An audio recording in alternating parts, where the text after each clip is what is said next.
Faisant le point de la situation macroéconomique, il a été constaté avec bonheur justement que également et que la situation des réserves internationales s'améliore davantage. Là, on frôle même les 3 semaines de couverture d'importation des réserves d'échange et que au niveau des repères structurels qui concernent les programmes, c'est-à-dire les différents engagements que le gouvernement a pris dans le cadre du programme, tous ces engagements-là sont en cours d'exécution et ils sont sur la bonne voie et qui devraient être remplis.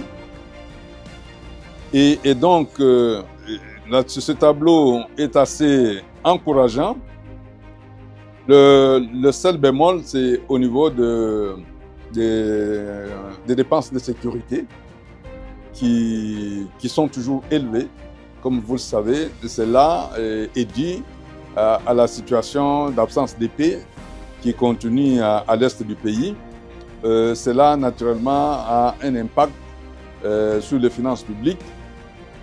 Et il y a des mesures également qui ont été prises qui impactent la situation des recettes, notamment la mesure sur la suspension de l'exportation de cobalt. Et tout ça a fait que la troïka politique a décidé de mettre en place un plan de trésorerie qui doit prendre en compte ces différentes implications, à la fois des dépenses sécuritaires et de la suspension de cobalt, les différents allégements fiscaux qui sont donnés à la douane pour préserver les pouvoirs d'achat des populations. Et donc, il faut prendre en compte toutes ces considération toutes ces implications-là pour construire un PETER réaliste qui fera l'objet de discussions avec les partenaires.